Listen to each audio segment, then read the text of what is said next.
तो बाद इस वक्त की बड़ी अपडेट की कर लेंगे। ओमान के सुल्तान हैथम बिन तारिक भारत दौरे पर है, जिनका राष्ट्रपति भवन में आधिकारिक स्वागत किया गया। राष्ट्रपति द्रौपदी मुर्मू और प्रधानमंत्री नरेंद्र मोदी ने ओमान के सुल्तान का स्वागत किया और इस दौरान राष्ट्रपति भवन में ओमान के सुल्तान को गार्ड ऑफ ऑनर भी दिया गया।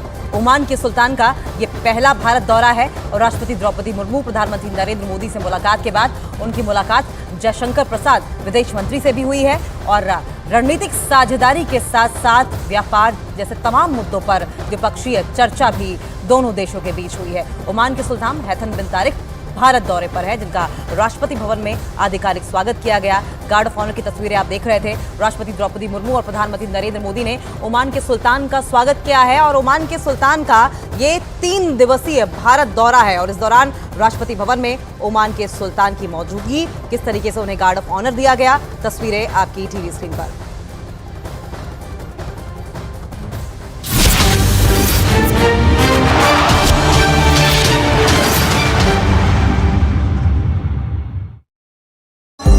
जन्मभूमि मम पुरी सुहावनी, उत्तर दिशि बह सरजू पावनी।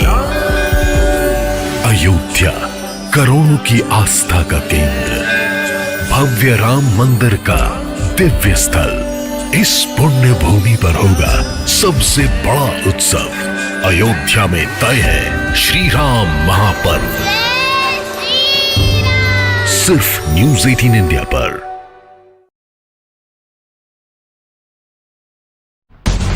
लेकिन गुरुवार देर रात उसने दिल्ली पुलिस के सामने सरेंडर कर दिया और सूत्रों के मुताबिक पूछताछ में उसने ये कबूल कर लिया कि उसके इशारे पर ही संसद में स्मोक कलर अटैक की साजिश रची गई थी। 3 दिन पहले 13 दिसंबर को संसद की सुरक्षा में सेंध लगाई गई थी।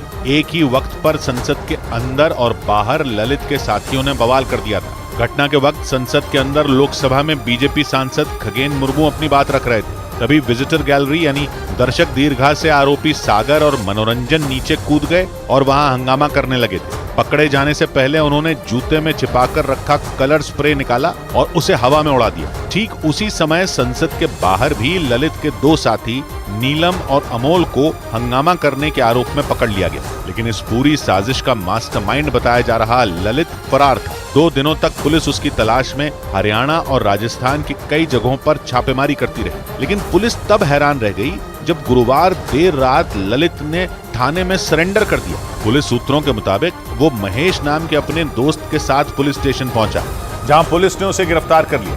फौरन पुलिस की एक टीम ने उससे पूछताछ भी शुरू कर दी। दावा है कि पूछताछ में ललित ने संसद की सुरक्षा में सेंध लगाने से लेकर वहां से फरार होने तक का हर राज उगल दिया। क्योंकि संसद के अंदर और बाहर हुई इस सनसनीखेज घटना के बाद देश की तमाम सुरक्षा एजेंसियां उसकी तलाश में जुट गई थीं। सूत्रों का दावा है कि संसद के बाहर स्मोक कलर अटैक का वीडियो बनाने के बाद आरोपी ललित फरार हो गया था। पुलिस सूत्रों के मुताबिक पूछताछ में ललित ने बताया कि 13 दिसंबर की रात करीब 10 बजे वो दिल्ली से बस लेकर राजस्थान के नागौर पहुंचा। वहां वो अपने दोस्त महेश से मिला।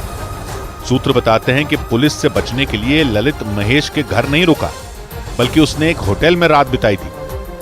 दावा है कि महेश ने ही वहां के एक होटल में ललित के रुकने का इंतजाम करवाया था।